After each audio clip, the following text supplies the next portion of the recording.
नमस्कार। शाम के 5:30 बजे हैं और ये वक्त होता है कि उत्तर प्रदेश की जो बड़ी खबर है उस पर हम डिबेट करें, उस पर चर्चा करें। और आज हमारे साथ जो चर्चा का विषय है, हमारे पास जो चर्चा का विषय है वो बेहद महत्वपूर्ण है। आप अंदाजा लगाइए कि क्या किसी प्रदेश की व्यवस्था तबादलों के द्वारा बदली जा सकती है? आपका जवाब मुझे नहीं पता क्या होगा, लेकिन उत्तर प्रदेश सरकार की अगर बात करें, अगर उसके जवाब की बात करें तो शायद उत्तर प्रदेश सरकार का जवाब होगा हाँ। और यही एक वजह है कि पिछले 3 महीनों में आप देखिए तो जिस तरह से आईएएस, आईपीएस, पीपीएस, पीसीएस इन अधिकारियों के ताबड़तोड़ तबादले किए गए हैं, जिसके पीछे का जो तर्क दिया है सरकार की तरफ से, जो तर्क बताए जा रहे हैं वो ये है कि बेहतर व्यवस्था हो, व्यवस्था में बेहतर सुधार हो, इसको लेकर ये तबादले किए जा रहे हैं। लेकिन यहां सवाल कई उठते हैं। सवाल ये उठते हैं कि जो अधिकारी किसी जिले में, अगर किसी अधिकारी पर आरोप लगा है, भ्रष्टाचार का आरोप लगा है, काम न करने का आरोप लगा है, अगर वही अधिकारी तबादला करके दूसरे जिलों में तैनात कर दिया जाता है तो क्या वो अधिकारी बेहतर हो जाता है? ऐसे बहुत सारे सवाल हैं कि किस तरह से जो ताबड़तोड़ तबादले हो रहे हैं उससे क्या व्यवस्था है प्रदेश की जो बेहतर हो रही है। ये हमारा आज डिबेट का विषय है, इस पर हम चर्चा करेंगे। हमारे साथ बहुत सारे मेहमान जुड़े हैं। हमारे साथ भारतीय जनता पार्टी के राष्ट्रीय प्रवक्ता दिनेश प्रताप सिंह जुड़े हैं, जो राज्य मंत्री भी हैं। इसके साथ ही साथ हमारे साथ ललितेश पति त्रिपाठी जी हैं, जो कांग्रेस के पूर्व विधायक हैं, और समाजवादी पार्टी से इकबाल महमूद साहब हैं, कई बार से विधायक हैं, पिछली सरकार में, अखिलेश सरकार में, सपा सरकार में वो पूर्व कैबिनेट मंत्री थे। संजय शर्मा जी हैं, जो वरिष्ठ पत्रकार हैं और उत्तर प्रदेश की तमाम खबरों पे, खासकर ब्यूरोक्रेसी पर एक बड़ी पैनी निगाह रखते हैं, बड़ी पैनी नजर रखते हैं। तो सबसे पहला सवाल तो भारतीय जनता पार्टी के प्रवक्ता दिनेश प्रताप सिंह से है कि सर, जिस तरह से ताबड़तोड़ तबादले हो रहे हैं और तबादलों के पीछे जो तर्क दिया जा रहा है, क्या आपको लगता है कि वास्तव में इस तरह से तबादले करने से जो प्रदेश की व्यवस्था है उसमें सुधार होगा? क्योंकि कहीं दिख तो रहा नहीं है ऐसा। दिनेश जी, मुझसे पूछा, उससे पहले भी आपने कहा कि अगर ये पूछा जाए सरकार से तो सरकार कहेगी हाँ। देखिए, सिर्फ तबादला नहीं होता है कि सिर्फ तबादले से आमूलचूल परिवर्तन या प्रदेश की व्यवस्था नहीं सुधरेगी, लेकिन उसमें तबादला भी शामिल है। सबसे पहले होता है सिलेक्शन पारदर्शी तरीके से अगर अधिकारियों कर्मचारियों का हो तो बहुत सारी चीजों पर प्रभाव पड़ता है, व्यवस्था पर भी प्रभाव पड़ता है। फिर दूसरी बात होती है ट्रेनिंग। अगर उनकी ट्रेनिंग बढ़िया से हो जा रही है, जिस काम के लिए रखे जा रहे हैं गुणवत्तापूर्ण उनकी ट्रेनिंग होती रहे, और साथ में अगर बीच बीच में ओरिएंटेशन ट्रेनिंग होती रहे, तब भी व्यवस्था में सुधार होता है। तीसरी बात आती है पोस्टिंग। अगर पोस्टिंग को आप जाति, धर्म, पंथ और मजहब देखकर करें या उद्योग बढ़ा लेंगे तो कहीं से व्यवस्था में कोई परिवर्तन होने वाला नहीं है। क्योंकि जो लोग पैसे देकर कहीं ट्रांसफर पोस्टिंग पाते हैं वो काम कैसे करते हैं इसको देखा है। पिछली सरकारों में यही होता है कि जो ट्रांसफर होते थे वो उद्योगों के तहत होते थे, लोगों से पैसे लेकर मनचाही पोस्टिंग देना। आज आपका ट्रांसफर उठा के यहां कर दिया गया, कल वहां उठा के कर दिया। लेकिन हमारी सरकार में, उत्तर प्रदेश की सरकार में माननीय योगी जी जो ट्रांसफर कर रहे हैं, उस ट्रांसफर में उद्देश्य सिर्फ ये है उनके कार्यों का मूल्यांकन करना और मूल्यांकन करके उनको उचित स्थान पे। दिनेश सिंह जी, बहुत सारे ऐसे मामले हैं, कुछ मैं आपको नाम याद दिला दे रहा हूं। आप देखिए, हिमांशु कुमार, अजय पाल शर्मा, ये जो अधिकारी हैं, इनके खिलाफ जांच हुई और जांच में जो जांच रिपोर्ट आई, वो जांच रिपोर्ट आज तक सरकार के पास पेंडिंग रखी हुई है, लेकिन कार्रवाई अभी तक नहीं हुई। ऐसे और भी तमाम अधिकारी हैं जिन पे कार्रवाई नहीं हुई। तो आप ये कैसे कह सकते हैं कि जो पूर्व की सरकारें थी वो केवल सिर्फ पैसों के तबादलों में पैसे का खेल होता था, और मौजूदा सरकार है वो ऐसा नहीं करती है? तबादले केवल एक तरह से इसलिए किए जाते हैं कि अधिकारी बेहतर तालमेल के साथ काम करें। तो ये तो वही बात हो गई, अपनी चीज है तो बेहतर है, दूसरे की चीज है तो खराब है। अगली बात उसी पे आ रहा था, मैं उसी पे आ रहा था कि देखिए, आप सबने दिखाया है कि पिछली सरकारों में ट्रांसफर कैसे उद्योग होता था, या कैसे किसी अधिकारी को प्रताड़ित किया जाता था, या किसी अधिकारी को कैसे संरक्षण दिया जाता तो उसको गलत काम करने के लिए। ये आप सबने अपने चैनलों पर बार बार दिखाया है, और वरिष्ठ अधिकारियों से लेकर कनिष्ठ अधिकारियों तक दिखाया है कि कैसे उनका आपस में एक नेक्सस होता था, गठजोड़ होता था। पिछली सरकार के कैबिनेट मंत्री थे इकबाल महमूद जी, इन्हीं से जवाब ले लेते हैं। इकबाल जी, आपकी जो सरकार थी तो ट्रांसफर पोस्टिंग में पैसों का खेल चलता था, एक संगठित अपराध था, लेकिन बीजेपी की सरकार में ऐसा नहीं है। इकबाल जी, जो भारतीय जनता पार्टी के हमारे साथी कह रहे हैं, इनसे ये मालूम करिए कि जो ये अधिकारी की पोस्टिंग हुई है, ये कब से हैं उस इलाके में, और इन्होंने कितने पीरियड में उनका ट्रांसफर किया, कितने पीरियड में ट्रांसफर किया। इन्होंने कर दिया। ये पनिशमेंट नहीं है, ट्रांसफर पोस्टिंग सिर्फ दिखावा है। नहीं, आरोप ये नहीं है, आरोप ये है इकबाल जी, आरोप ये है कि आपकी जो सरकार थी, समाजवादी पार्टी की सरकार थी, उसमें जो भी तबादले किए जाते थे उसमें पैसे का एक मोटा खेल होता था, जिस तरह से दिनेश जी कह रहे हैं। लेकिन भारतीय जनता पार्टी की सरकार में सिर्फ काम के आधार पर ट्रांसफर पोस्टिंग की जा रही है। तो सीधा सा आरोप है, आप इस आरोप को मानते हैं कि वास्तव में ऐसा था क्या? आज 4 साल हो गए इस सरकार को, और ये सरकार बहुमत की सरकार है, 300 से ज्यादा विधायक है इनके। अगर इनका ये आरोप सच था तो इन्होंने अब तक उसकी इंक्वायरी क्यों नहीं कराई? सारे तंत्र सारे इनके पास हैं, इनके इंक्वायरी कराते और इस बात को कहते। ये तो एक आरोप है जो लगता चला आया था। ये हमारी सरकार थी तो काम करती थी, विकास करती थी। इनका विकास ट्रांसफर है, और हमारा विकास क्षेत्र के अंदर, प्रदेश के अंदर नई नई चीजें लाना, विकास करना, प्रदेश को आगे बढ़ाना, प्रदेश की युवाओं को रोजगार देना, ये हमारा काम था। ये तो कोई काम नहीं कर रहे। अच्छा ये कोई काम नहीं कर रहे, विकास तो दूर दूर तक नहीं आया। चलिए ठीक है, ये सिवाय इस पोस्टिंग से, ट्रांसफर से, चलिए आपका तर्क कोई प्रदेश का ठीक भला है, मान होने लेते वाला हैं। इसका जवाब भी लेंगे कि आखिर इन्होंने जांच, भारतीय जनता पार्टी ने अगर आरोप लगा रही है तो जांच क्यों नहीं कराया। ललितेश पति त्रिपाठी जी हैं, पूर्व विधायक हैं कांग्रेस के। ललितेश जी, प्रदेश में जो कुछ हो रहा है आप भी देख रहे हैं, जिस तरह से चीजें चल रही हैं, और कहा तो यहां तक जा रहा है कि मुख्यमंत्री बेहद ईमानदार हैं, मुख्यमंत्री बेहतर काम कर रहे हैं, लेकिन कुछ अधिकारी हैं जो उनको गुमराह कर रहे हैं। लेकिन अगर तबादलों और पोस्टिंग की बात करें तो तबादले और पोस्टिंगों को लेकर आप देखिए तो पिछले 3 महीने का आंकड़ा मैं दे रहा हूं, तकरीबन 100 से अधिक आईएएस, आईपीएस, 200 से अधिक पीसीएस अधिकारियों के तबादले हुए हैं। तो इस तबादलों के पीछे की जो मंशा थी सरकार की कि कानून व्यवस्था बेहतर हो, जो और व्यवस्थाएं हैं सरकार की वो बेहतर हो, लेकिन आपको लगा कि क्या वो व्यवस्थाएं बेहतर हुई? अगर व्यवस्थाएं बेहतर हुई तो फिर ट्रांसफर पोस्टिंग का खेल अभी भी लगातार क्यों जारी है? क्यों अधिकारियों को एक जगह से दूसरी जगह ताश के पत्तों की तरह फेंटा जा रहा है? बिल्कुल राजवीर जी, आपने बिल्कुल सही पकड़ा है। और जो भारतीय जनता पार्टी के प्रवक्ता है, मैं उनको धन्यवाद देना चाहता हूं कि बड़ी खूबसूरती से उन्होंने बात को घुमाने की कोशिश की। बात ये हो रही है, और बात इस पे होनी चाहिए कि इतने ताबड़तोड़ तबादले उत्तर प्रदेश में क्यों हो रहे हैं। 2017 का चुनाव जब हम लोग लड़े थे तो भारतीय जनता पार्टी हर चट्टी चौराहे पे चीख चीख के चिल्ला रही थी कि उत्तर प्रदेश में जंगल राज चल रहा है। आज उत्तर प्रदेश की हालत इतनी बिगड़ गई है और उस पे कोई जवाब न सरकार दे रही है, ना उसके लिए कोई उपाय सरकार के पास है। जब पूछा जाता है उनसे कि इस तरह से तबादले रात को 12-12 बजे क्यों हो रहे हैं, तो ये घुमाने की कोशिश करते हैं कि वो पहले ये तो ये खेल चलता था जी, और विषय पे ना आके आप उठाया, हो सकता है मैं भूल जाता इसको। इसका जवाब संजय जी से लेते हैं, क्योंकि संजय जी की बड़ी पैनी निगाह रहती है ब्यूरोक्रेसी पर।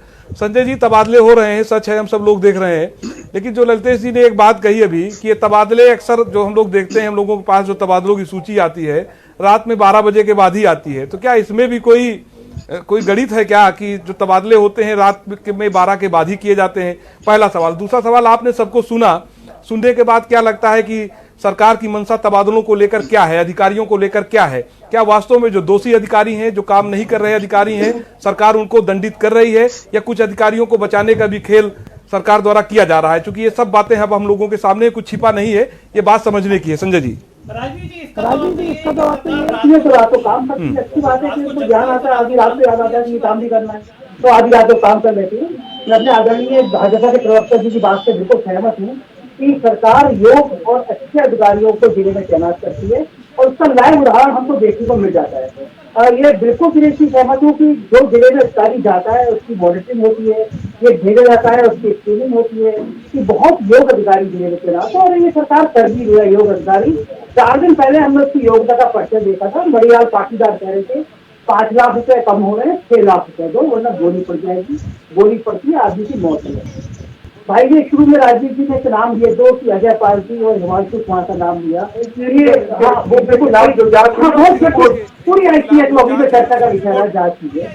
आरोप उनको जो हटाया गया, अजय पाल शर्मा की सरकार के ब्लू एडवाइस शांति में दनादन एनकाउंटर कर रहे थे, नोएडा में दनादन एनकाउंटर कर रहे थे और सरकार के छोटे से लेकर बड़े अफसर तक अजय पाल शर्मा की तारीफ करते हुए थकते नहीं थे। मुख्यमंत्री जी के चॉइस के अफसर से रामपुर भेजे गए थे और आजम खान के खिलाफ जो कार्रवाई अजय पाल ने कर दी, मुझे नहीं लगता उत्तर प्रदेश का ICS को इतनी हिम्मत कर सकता है कि वो आजम खान जो सरकार के सबसे बड़े देशों थे उन पर वो कार्रवाई कर सकते हैं।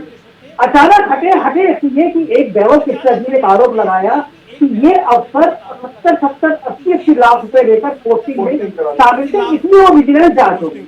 जिन्हें कि आप प्रवक्ता है, योग्य प्रवक्ता है, अन्यथा मत लीजिएगा। सरकार की साख पर सवाल तब खड़े होते हैं कि आप एक ICS अफसर को इस आधार पर हटाते हैं कि वो 70-80 लाख रुपए की बात करता है और पोस्टिंग हो रही है।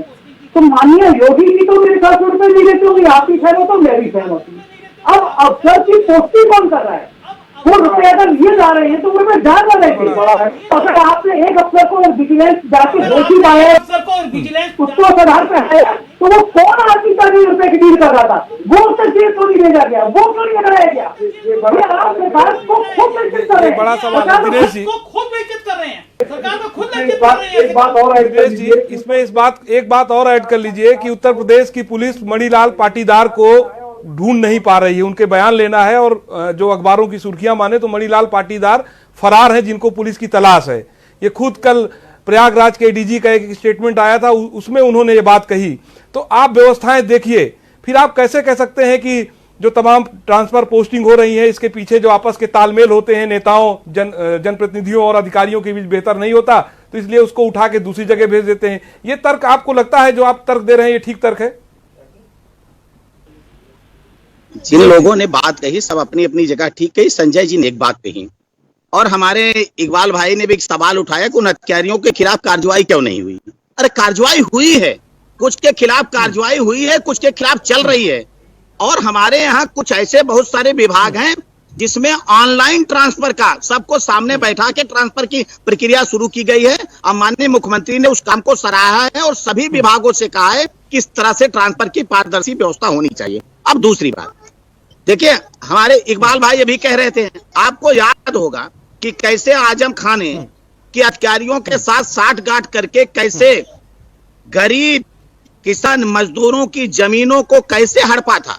उसमें साठगांठ किसकी थी? नेता अधिकारी की थी। और समाजवादी पार्टी की बात करें, आजम खान ने जो किया वो जेल में है, वो आजम खान जेल में है। एक सेकंड, आजम खान ने जो किया उसकी सजा जेल में है। कार्रवाई किसने किया?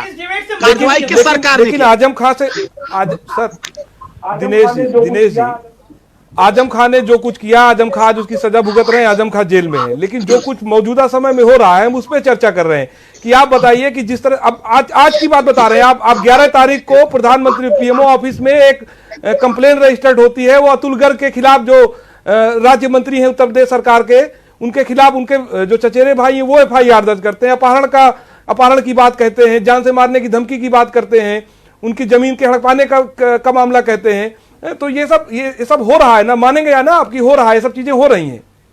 अब सुन लीजिए राजू, के खिलाफ क्या क्या कार्रवाई हुई 11 तारीख की? हमारे 10 सेकंड का हम बता रहे हैं ना, 10 सेकंड का समय दीजिए कि देखिए दूसरी बात में वही उसी बात पे आ रहा था जो आपका सवाल था। दूसरे समय था गायत्री प्रसाद जी मंत्री थे, उनको सरकार ढूंढ नहीं पा रही थी, तो मंत्री थे, वांछित थे, नहीं ढूंढ पाई। लेकिन हमारी सरकार आई तो ढूंढी, हमारी सरकार कार्रवाई भी करे। और आप तीसरी बात करें कि हमारे सरकार के किसी मंत्री पर इस तरह की बात है कि उनके भाई ने एक आरोप लगाया और लिखित आरोप PMO में, तो हमारी सरकार में कम से कम हो रहा है कि किसी मंत्री के ऊपर भी लोग आरोप लगा रहे हैं और उस आरोप की जांच भी हो रही है।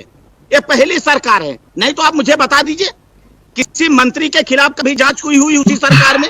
ये पहली सरकार है, चाहे वो मोदी जी की सरकार हो चाहे योगी जी की सरकार हो, कोई भी एक देखिए आरोप लगा देना राजू जी, हमारे ऊपर भी लोग आरोप लगा सकते हैं। आरोप लगा देने का मतलब हम दोषी नहीं हो, अपराधी नहीं हो गए हैं।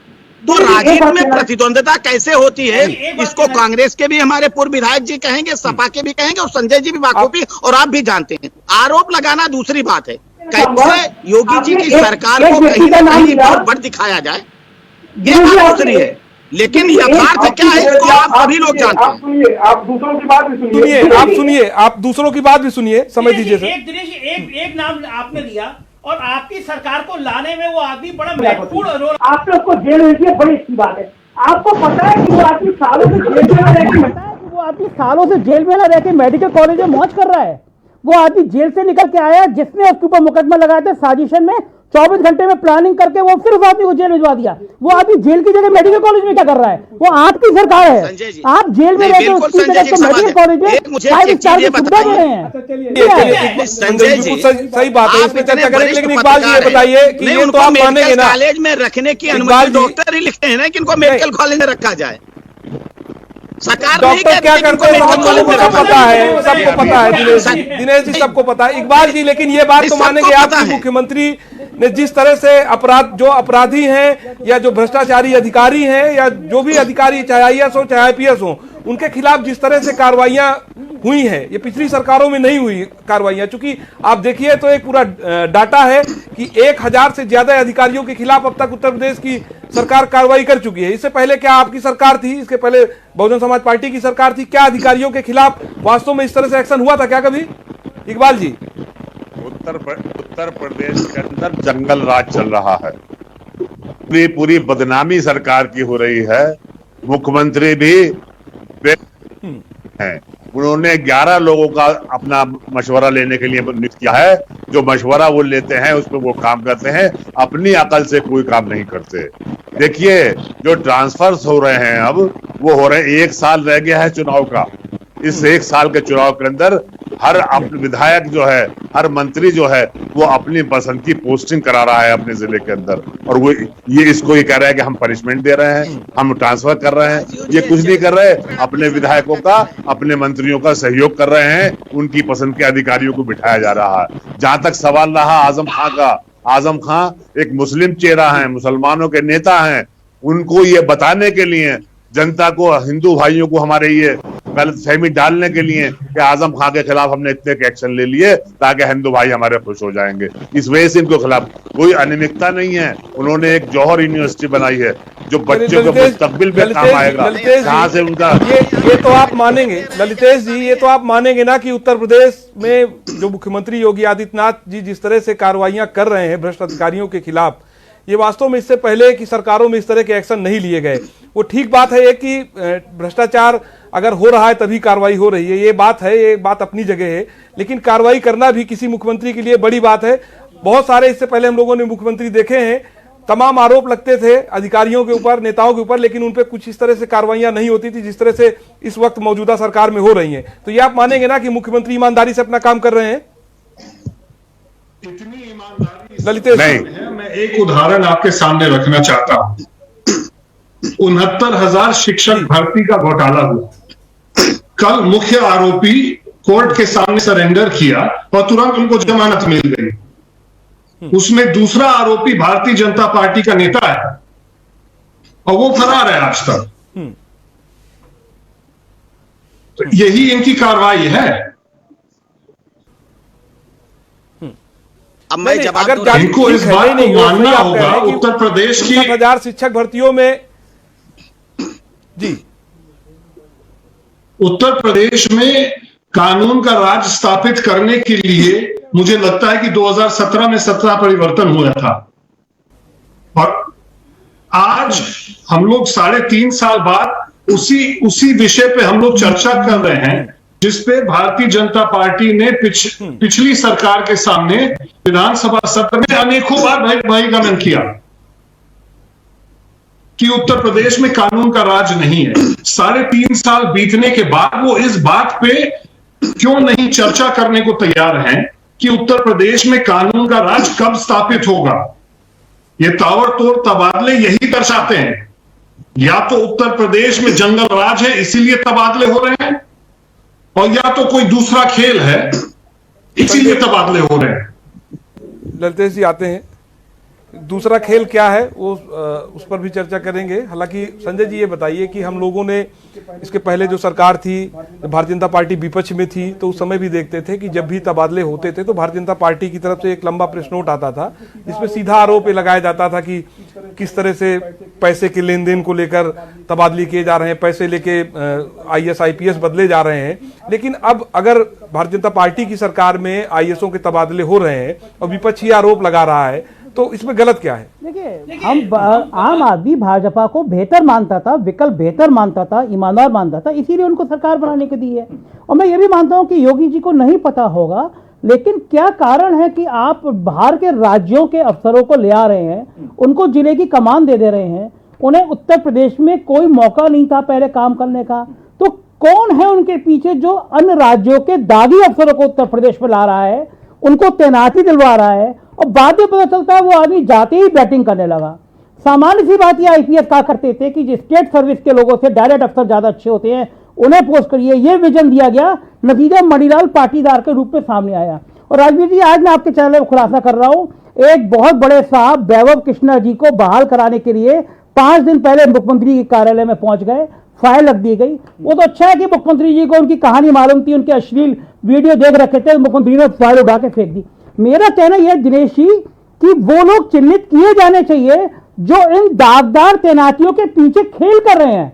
अच्छा, वो कोई किसी भी लेवल का, छोटे लेवल का हो, बड़े लेवल का हो, कम से कम आप उसको बाउंडेड करेंगे तो आप परेशानी में हो। दिनेश जी, ये अपने आप में बड़ा सवाल है। मुझे लगता है इस पे आपको भी इस पे न केवल राय देनी चाहिए, बल्कि इस पे अब और नेताओं से अपने कोशिश करिए, अगर मुख्यमंत्री से आपकी बात होती हो तो मुख्यमंत्री से भी बात करिए इस मामले में कि ये सच में ऐसा है कि मुख्यमंत्री को लेकर कहीं कोई किसी को संदेह नहीं है, मुख्यमंत्री की कार्य क्षमता पे संदेह नहीं है, मुख्यमंत्री बेहतर काम कर रहे हैं, उनकी ईमानदारी पे संदेह नहीं है। लेकिन सवाल यही है कि फिर वो कौन से लोग हैं जो मुख्यमंत्री के नाक के नीचे इस तरह का काम कर रहे हैं और इसकी भनक मुख्यमंत्री तक नहीं लग पा रही है। अगर प्रदेश में भ्रष्टाचार हो रहा है, बढ़ा है, या कानून व्यवस्था को लेकर सवालिया निशान खड़े हो रहे हैं, तो आखिर इसकी जिम्मेदारी तो मुख्यमंत्री की होगी ना। तो मुख्यमंत्री की एक जिम्मेदारी ये भी बनती है कि जो ऐसे लोग हैं जो ऐसे लोग हैं बिना उनकी जानकारी के जो इस तरह का खेल कर रहे हैं या उस खेल में शामिल हैं, उनके खिलाफ सख्त से सख्त, कठोर से कठोर कार्रवाई करें वो। दिनेश जी। नहीं, बिल्कुल राजीव जी, जो कार्रवाई हो भी रही है। संजय जी ने जो सवाल उठाया कि दूसरे राज्यों से अधिकारी आ रहे हैं, देखिए डिप्यूटेशन की व्यवस्था आज की नहीं है, ये सरकार की व्यवस्था, पुरानी व्यवस्था। ये सवाल इसलिए सवाल का सबसे बड़ा उदाहरण हम लोगों के सामने है। नहीं, मणिलाल पाटीदार सबसे ज्वलंत उदाहरण है, सबसे बड़ा उदाहरण है। आप बताइए ना सर। नहीं, आप बताइए राजू जी, अगर आप मेरी पूरी बात सुन लेते तो शायद आप प्रश्न बीच में पूछते नहीं, मेरी अगर पूरी बात कंप्लीट हो जाती। मैं कह रहा हूँ ये व्यवस्था आप बोलिए कि ऐसे सक्षम अधिकारियों को लाना, उनकी तैनाती करना। मान लीजिए आप कहीं से 25-50 लोग ला रहे हैं, तो उसमें एकाध लोगों के साथ, और उसको भी पता चलने के बाद तब अगर आप उनको संरक्षण देते हैं तब माना जाता है कि सरकार गलत कर रही है। किसी भी हमको बता दिए, कोई अधिकारी ही नहीं, कोई नेता भी अगर गलत है तो हमारी किसी सरकार में, चाहे वो राज्य की सरकार है चाहे केंद्र की सरकार है, कहीं भी उनको संरक्षण मिलने का काम हो रहा हो तो बताइए। यही बात है कि आज आप ना तो प्रधानमंत्री जी पर, ना उत्तर प्रदेश के सचिव मुख्यमंत्री माननीय योगी आदित्यनाथ जी आप सवाल नहीं करा कर सकते। अच्छा, ये आज तकलीफ उन्हीं को है। दिनेश जी, ये बताइए कि उत्तर प्रदेश की पैसा देकर उत्तर प्रदेश पुलिस अपने निलंबित IPS को ढूंढ नहीं पा रही है। उत्तर प्रदेश पुलिस अपने निलंबित IPS को नहीं ढूंढ पा रही है। एक तरह से देखा जाए तो वो फरार हैं। उनको जो भी नोटिस दी गई है मणिलाल को, ना तो उसका कोई जवाब आया है, ना ही उनका कोई फोन उठ रहा है, ना ही कोई जांच एजेंसी, चाहे SIT हो या फिर विजिलेंस की जो जांच बैठा ली गई थी वो, उससे अभी किसी तरह की पूछताछ नहीं हुई है। तो आप इस व्यवस्था को लेकर जब ऐसी व्यवस्था है तो सवाल उठेगा ना। पकड़े जाएंगे और पूछताछ भी होगी। ऐसा कोई आदमी, देखिए कानून से अब ऊपर नहीं होता है, कोई भी आदमी कानून से ऊपर नहीं होता। मंशा पे सवाल है, अगर पुलिस अपने आप पे आती है तो कहां से किसको उठा लिया जाता है वो हम सब जानते हैं। तमाम उदाहरण भरे पड़े हैं दिनेश जी, तमाम ऐसे उदाहरण भरे पड़े हुए हैं कि अगर पुलिस किसी को ढूंढने पे आती है तो कहां से कहां निकाल देती है। और अगर एक मिलेगा नहीं, कोई भी हो, बकरे की अम्मा ज्यादा दिन खैर नहीं मना सकती राजू जी। ये भारतीय जनता पार्टी की सरकार है। यहाँ जो जैसा कृत्य करेगा उसका परिणाम उसको भुगतना पड़ेगा, चाहे वो छोटा अधिकारी हो चाहे वो बड़ा अधिकारी हो। ये आप जान लीजिए। तो इसलिए ये गलतफहमी नहीं होनी चाहिए, किसी को नहीं ललितेश होनी जी चाहिए। बड़ा मुस्कुरा रहे हैं आप। गलतफहमी है तो उस ललितेश जी- गलतफहमी को दूर भी करना चाहिए। ललितेश जी बड़ा मुस्कुरा रहे हैं आप, इसमें गलत क्या है भाई? ठीक है कि जो दिनेश जी गलत कर बहुत- रहा है उसके खिलाफ कार्रवाई हो रही दिनेश जी- है, दिनेश और जो जी- आगे भी गलत करेगा उसके खिलाफ भी कार्रवाई दिनेश होगी। जी मुझसे जी दिनेश जी मुझसे बहुत बड़े उम्र में, उनका अनुभव भी मुझसे बड़ा है, मगर जब उत्तर प्रदेश में माननीय मुख्यमंत्री जी के गृह जनपद में अगस्त और सितंबर माह में 19 हत्याएं होती हैं, तो ये बाहर के अधिकारियों के द्वारा नहीं की गई है, ये बाहर के आंकड़े नहीं है। जब अपने गृह जनपद को नहीं संभाल पा रहे हैं मुख्यमंत्री जी, ये यही तो पूरे प्रदेश को कैसे संभाल पाएंगे? यही मेरा उत्तर सवाल प्रदेश है के ही आपसे। आंकड़े हैं, और उत्तर प्रदेश में ललितेश जी, आप जान तमाम रहे हैं व्यवस्थाओं कि को आज लेकर उत्तर सुधार प्रदेश की में कोशिश कानून की जा रही है, का सब हम लोगों को भी पता है सर। स्थापित चलिए, आज समय अपराधियों का में अभाव है डर- सर। संजय जी आपका, इकबाल महमूद जी आपका, दिनेश सिंह जी आपका, ललितेश त्रिपाठी जी आपका बहुत बहुत धन्यवाद इतनी महत्वपूर्ण बहस में शामिल होने के लिए। लेकिन जो सवाल है वो सवाल लगातार बने हुए हैं। सवाल ये बने हुए हैं कि जिस तरह से ताबड़तोड़ तबादले हो रहे हैं, क्या इन ताबड़तोड़ तबादलों से प्रदेश की जो व्यवस्था है उसमें सुधार होगा या फिर सुधार हुआ है? ये अपने आप में सवाल है। हालांकि जहां तक मुख्यमंत्री की बात है, हम लोग लगातार ये बात कर रहे हैं कि मुख्यमंत्री के ना तो काम करने पे संदेह है, ना ही उनकी ईमानदारी पे संदेह है। लेकिन अगर इस तरह की घटनाएं होती हैं और लाख प्रयास करने के बावजूद अगर व्यवस्था नहीं सुधरती है, तो कहीं ना कहीं ये सवाल उठता है कि जो प्रयास है उसमें कमी जरूर रह गई है। तो कोशिश सरकार की भी होनी चाहिए, मुख्यमंत्री की भी तो